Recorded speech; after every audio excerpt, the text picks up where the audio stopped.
Welcome to the Deep Dive. Today we're tackling a question that, frankly, is weighing on millions of people. Just how much worse can home prices possibly get? We're going to dive into a whole stack of sources, look at the economic indicators, and some global comparisons to really figure out what could drive prices, well, even higher. And it's such a critical question because the reality right now is it's past uncomfortable. For a lot of people, it feels like they're being structurally excluded from the market. Yeah, structurally excluded. That's a good way to put it. Let's set the scene with some numbers that really highlight the crisis level we're at in the U.S. For one, the median age of a first-time home buyer is now creeping up towards 40. 40. I mean, just think about that. That alone tells you that if you're, say, under 30 and trying to buy, you're competing in a market that just wasn't built for you. And you see the desperation in the financial products, right? Oh, absolutely. The sources point to banks now rolling out 1% down mortgages, 40-year terms. 40 years. Yeah, these are products designed to make a payment that's fundamentally unmanageable.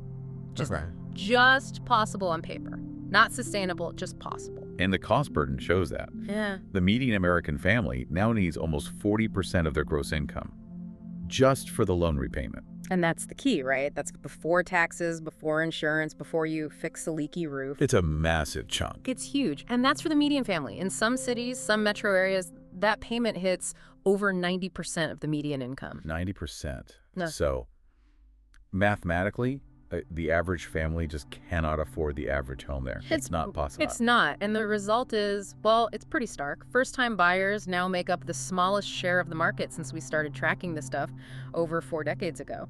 It feels like you basically have to already be a homeowner. You have to have sold a place in this high market just to get your foot in the door for a new one. It's a powerful feedback loop. It just shuts out new people.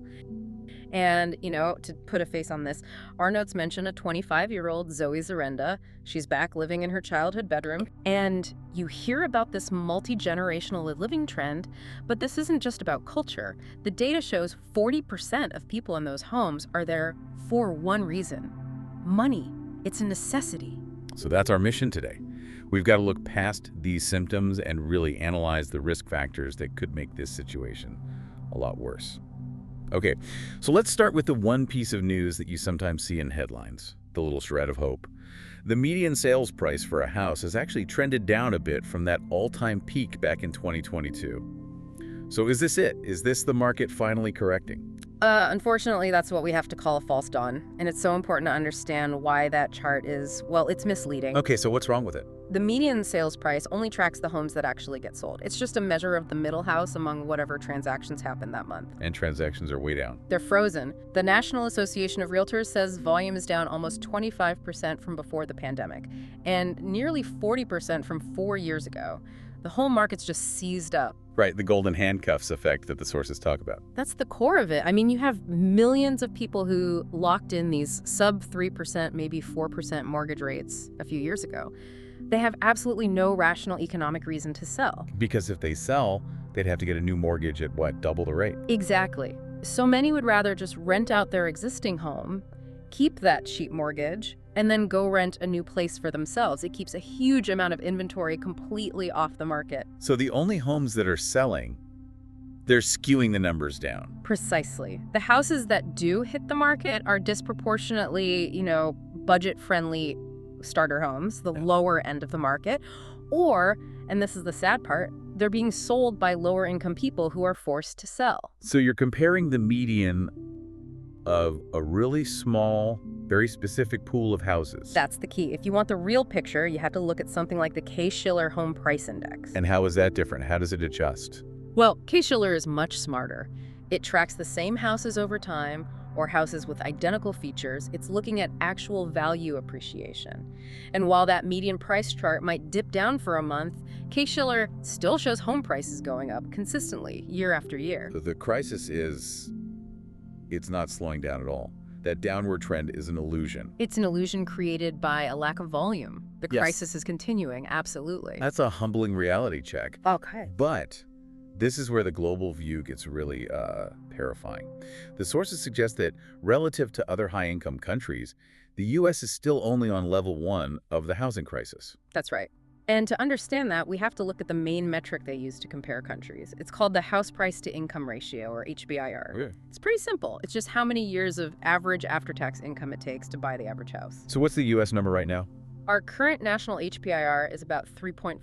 3.5 years of income. Yeah. Okay. So what does a level 2 country look like? Well, look at our peers.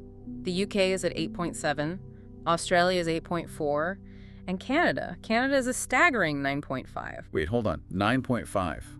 That's almost triple our number. Yep. So if it takes us 3.5 years of our entire take-home pay, it takes the average Canadian almost 10 years. Yeah.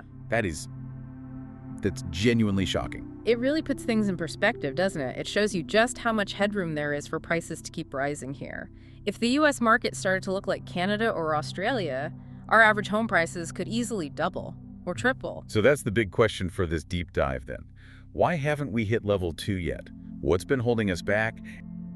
And are those buffers starting to disappear? That is exactly what we need to break down. We have to look at those historical buffers from least to most concerning and see how we're trending towards those really dangerous level 2 conditions. Okay, let's start with what the sources call risk factor A, home size, our historical buffer. Exactly. That HPIR data we talked about, it adjusts all homes to a standard size about 970 square feet. And historically, the U.S. has just built way bigger homes than our peers. So per square foot, our houses have always been a bit cheaper. That's the classic American dream, right? Big house, big yard. We chose space over density. We did, and culturally, we haven't shared households as much. It all led to this car-centric, sprawling model of growth. But that sprawl, while it looks cheaper on paper, it hides all these other costs, you know? Right, it's not just the sticker price of the house. Not at all. You have huge transportation costs, longer commutes, more expensive utilities, more maintenance. It's a trade-off.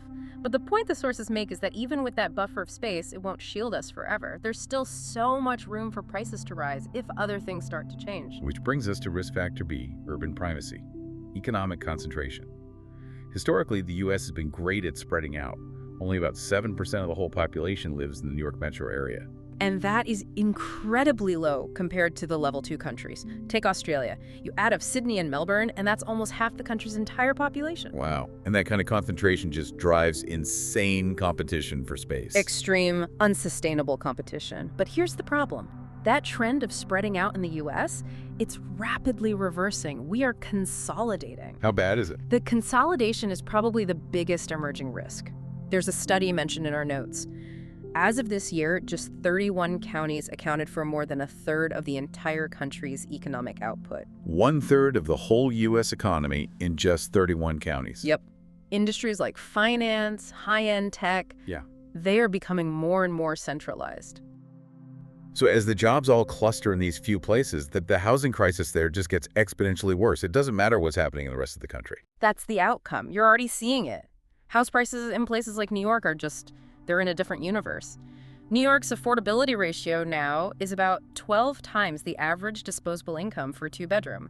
That's already on par with Vancouver and Sydney. That's a fascinating point. So while the U.S. average is still level 1, our big economic hubs are already operating at level 2. Okay, the crisis there is just as bad as the most stressed markets in the world. Our saving grace so far has been that people had other options they could move. But even those options are coming under pressure now because of this next thing, risk factor C, rent vesting. Okay, explain what that is. So that economic concentration creates this huge salary gap, right, between those 31 counties and everywhere else. Rent vesting is when a high-income earner in, say, New York buys an investment property in a cheaper level 1 city like Tulsa. They rent it out, but they keep living and working and renting back in New York. So they're using money earned in a level 2 economy to buy up houses in a level 1 economy.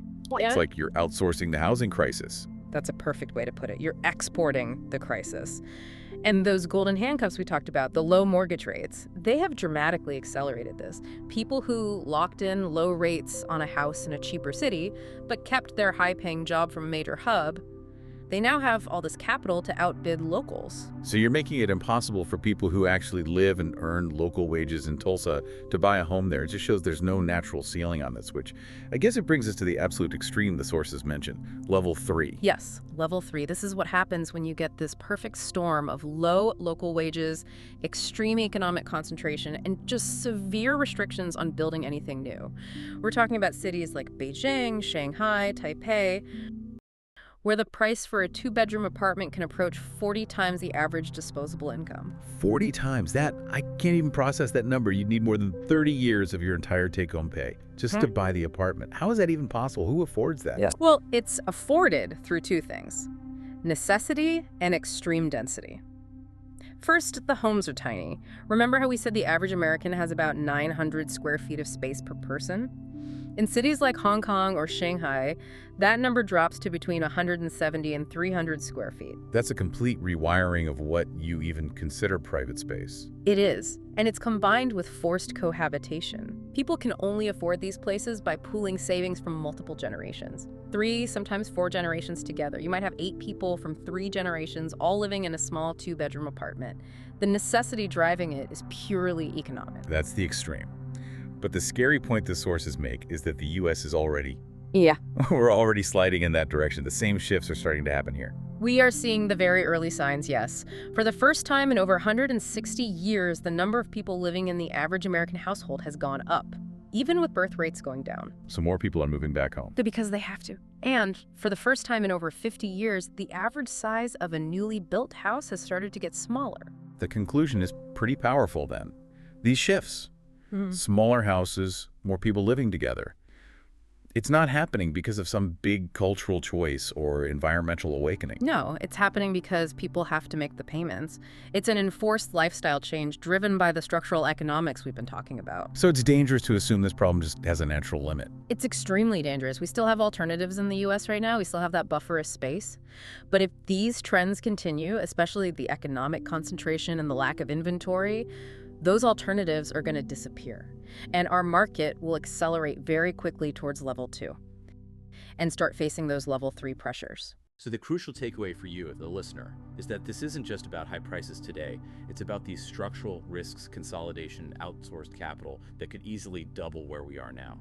So if we're already seeing these cultural shifts like shrinking homes and more cohabitation, all happening out of pure necessity, what specific proactive policies around home construction, around lending, around zoning, what has to be done right now to stop the U.S. from accelerating all the way to level 2 and beyond? That's the urgent question these sources really leave us with.